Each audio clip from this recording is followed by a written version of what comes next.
Concerned parents mobilized in the fall of 2023 to oppose the sexual indoctrination embedded in Canadian schools through provincially and territorially mandated curriculums like SOGI 123.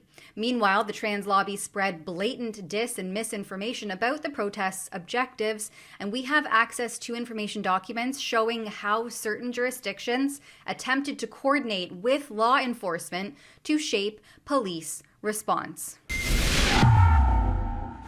Tamara Ugolini here with Rebel News to bring you an exclusive report highlighting how parents protesting in the fall of last year, 2023, were the subject of targeted mis- and disinformation campaigns and attacks by the trans lobby. In September and October of 2023, hundreds, maybe even thousands of counter-protesters gathered to counter the Million March for Children protests happening at that time all across the country. We received a tip from our tips line that certain advocacy groups like the Canadian PFLAG chapters, which is a national nonprofit LGBTQ2IA+ support network, were liaisoning with police forces to try to influence how they approached these protesting parents. I've received some of that communication back through an access to information request, also called an ATIP, that we filed at the time. Our exclusive ATIP reports can all be found at rebelinvestigates.com, and if you appreciate this work as much as I do, then please consider heading over to that website and supporting our efforts and checking out all of our previous reports. That's rebelinvestigates.com.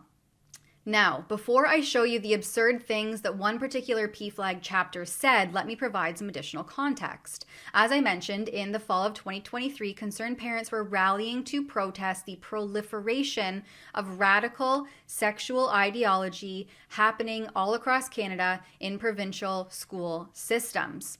We spoke to parents on the ground on the lawns of Queen's Park at that time, the Ontario Legislature building, who faced an aggressive swarming by rainbow-laden, mask-wearing counter-protesters that were called to action by Canada's largest labour federation, the Ontario Federation of Labour.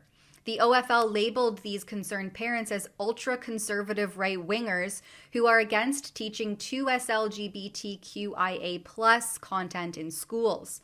As a result, social media saw a surge in no space for hate graphics shared by those who took this rhetoric at face value.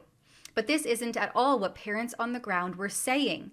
They repeatedly expressed concerns about the perversion of children through highly sexual content promoted in schools and ideologies that their young minds are not developmentally equipped to process.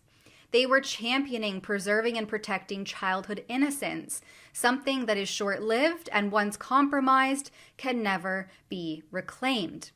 I don't necessarily agree with all the chants going back and forward and people kind of yelling at each other. I think both sides can come from a place of love. You know, there's a place for both. I was talking to someone today on the other side who was just expressing fear that they'd have no safe place to tell how they feel. And maybe I don't completely agree with how they feel, but I do believe that we should all have the freedom to have, share what we're going through. Yeah. So I think there's a mix of certain messages, but I just agree when it comes to legislation that parents come first. No matter what, parents come first. I spent a lot of time creating a baby and, my heart is in it and I don't want to be removed from major decisions in our life. They are kids. Their brain is not developed to understand what's going on. You cannot force them and put something in their brain that is not right. They are too young. They have to play. They have to be children before they get.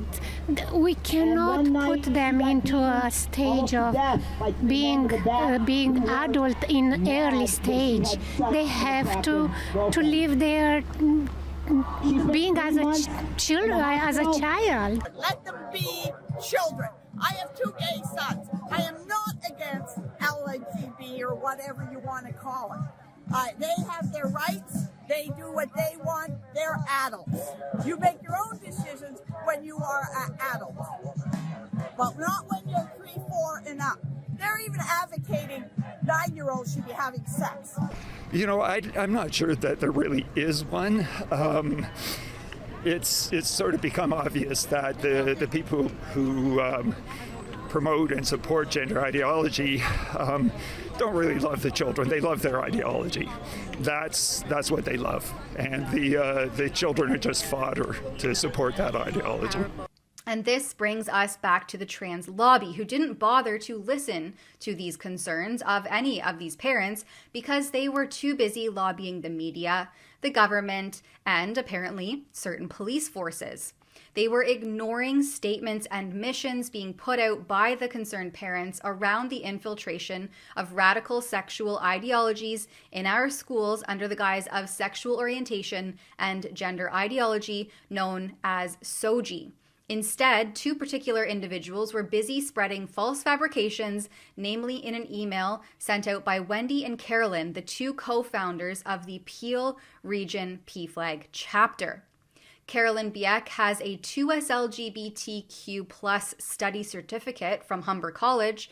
Her and Wendy Hutchinson are seen pictured here with Mississauga Mayor Bonnie Crombie, Councillor Dasco, Fire Chief Darren Retzi, Peel Police Deputy Chief Mark DePatt, Human Resources Chief and VP of People Services at Trillium Health Partners, Carrie Pond, and VP of Sheridan Student Union, Julia Pertola. They were raising the Progress Pride flag at Mississauga's City Hall in 2022. Here's the email that they forwarded to Constable Joanna Sturtula, the head of Peel Regional Police's Equity and Inclusion Bureau. The email originally came from a group called QT BIPOC Saga. Subject: urgent request for support. Mississauga counter protest September 20th. Show up for trans and non-binary youth. Greetings, Peel PFLAG folks. Sending you lots of care today, especially in these really challenging times. I'm writing to you with an urgent request in support of trans and non-binary youth. As you likely are aware, there are anti-trans rallies being organized across the country this week as part of the 1 Million March for Children. These rallies are explicitly transphobic, hateful, and dangerous. Through misinformation, fear-mongering, and hate, these rallies tell trans and non-binary youth, as well as 2S LGBTQIA+ communities, that our safety and rights don't matter. This just isn't true. This Wednesday, one of the anti-trans rallies is happening at Mississauga City Hall at 9 a.m. We are organizing a counter-protest on Wednesday and need your support. Then they outline how to support. Number 1 is showing up on Wednesday, September 20th at 8:30 a.m., so half an hour before the scheduled protest, with people, banners, or posters. They arrange where to meet. Even one individual from your organization will make a difference in sending our message that trans and non-binary youth in Mississauga and across Peel are supported. They ask goers to confirm by sending an email to a redacted email. We will have a comprehensive safety plan, but you can prepare by attending, wearing a mask outside, bringing or checking in with a buddy beforehand, and planning not to debate/engage with the anti-trans protesters. Number 2, share news about the counter-protest. They attached a visual for sharing on social media, or they could amplify it directly from the QT BIPOC Saga on Instagram. They say that sharing this is incredibly important. You can affirm publicly that you support trans and non-binary youth and all 2S LGBTQIA+ people.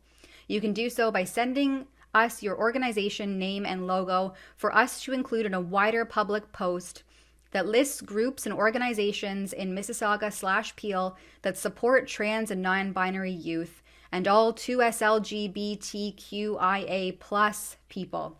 But none of that was true. The movement, according to the Hands Off Our Kids website, is about safeguarding parental rights, parental involvement, and transparency in education. It's for parents who oppose the forceful promotion of sexual orientation and gender ideology in schools. It's repeatedly emphasized that this is not a fight against the LGBTQ community, and the invitation to join extends to individuals from all faiths, nationalities, and cultural backgrounds who simply share the belief that schools should prioritize subjects such as ethics, critical thinking, English, math, and science.